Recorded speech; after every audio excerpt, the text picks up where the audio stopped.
Ask me what you get out of the sermon. Share what you get out of the sermon. Legacy of resistance. Okay, so I heard the pastor say that we are a people that come from a legacy of struggle. And with that, we have to survive, right? And also because we have to survive, it is our sort of like our I don't know, is within us no matter where we're at, right? To stand strong. And we have a responsibility to free those around us as well, spiritually and physically. What do you think? So that's actually how can you guys just relate to that? Let's relate to him saying that when he says that. Well, we're both educators, right? And I think that's the beginning of how we use our ministry to enlighten, right?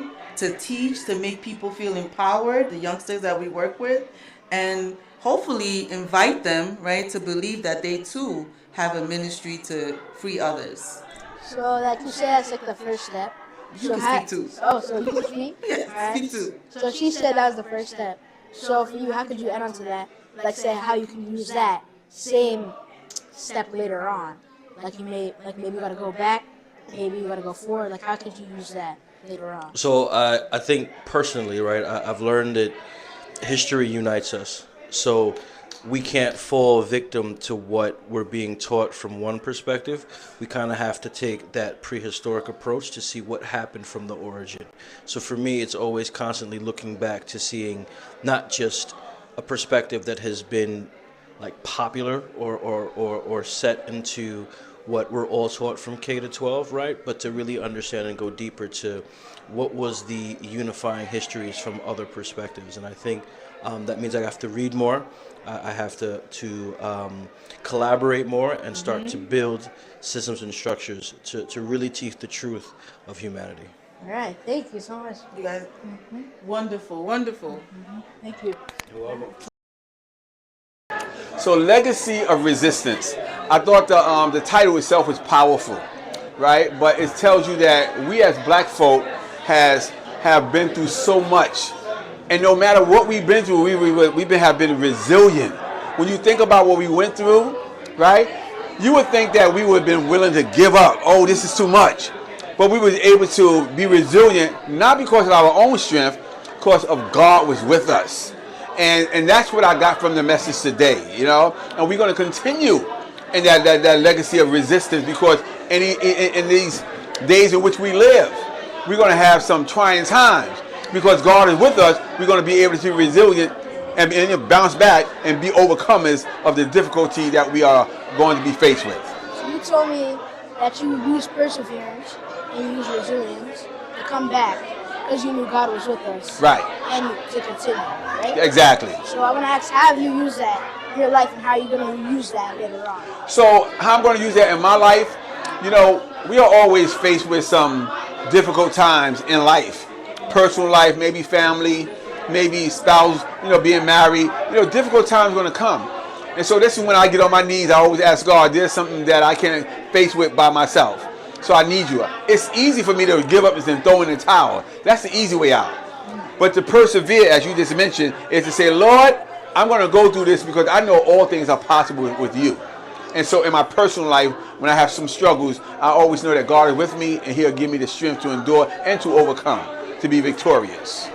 And you just told me that you're always going to continue persevere because you know God is with you. And what, like, amazing sermons like this, and a lot of other people talk about that God is with you, so you have to keep going.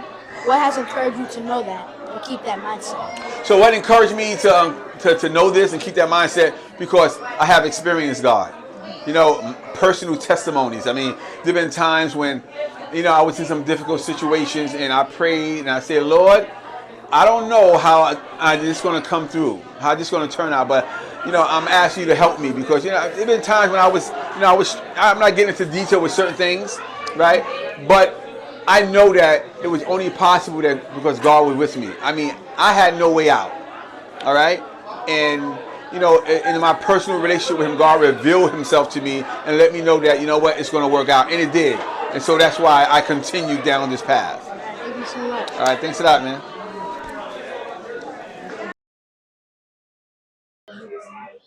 I'd like to talk to you about what inspired you to make a sermon because before I come here and talking to you today, a lot of people were inspired by your sermons Yes. and your mindset, and a lot of people were just really motivated and up and going from your sermon. So I'd like to ask you what inspired you to write Yes. this sermon. And thank you for the question. Thank you for the opportunity to share those thoughts. Well, when I was a young boy like you, my father, he had a huge library, and he would always say to me, "See those books over there, son? Read those books." And among those books, there were books from Marcus Garvey, and there were books from many of the black intellects and historians. And I always was interested in studying the history of our people, where we came from, the things we have overcame, and as I've seen today, what is happening in the nation and in the climate, and how many lies have been spread by people in power about who we are and about what we have accomplished, that inspired me to set the record straight and to be able to tell the truth about who we are and who God made us to be. Like you, I've always been inspired by Black history. All of our ancestors have always inspired me. Martin Luther King, Rosa Parks, Ruby Bridges, all of them.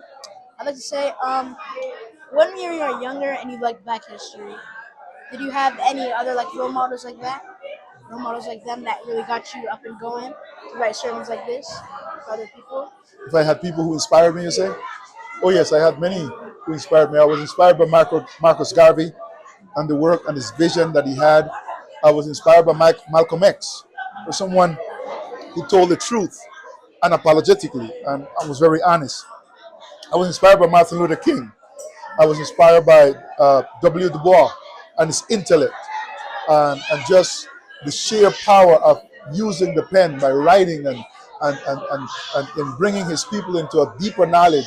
I was inspired by many of those. I was inspired also by Nkwame Nkume from Ghana, a man who rose as a leader in Africa and took his nation to independence, and was also a president of a second country in Africa, something that is uh, unheard of, that somebody could be president in one country and then go be president in another country. So, like all those role models you just talked about, how you continue to go on to have this motivation of to have perseverance and just like preach and do these sermons. How you continue on to go and do that. Well, in my little corner of the world, so to speak, I want to continue to carry a message of upliftment and encouragement to my people and to all people. So whenever I get up to speak, there is always one of four things that I am doing. I want to educate, I want to elevate people, I want to motivate people, and I want to liberate people. All right. Thank you so much. You're welcome. And thank you. And keep up the good work. All right. Thank you so much.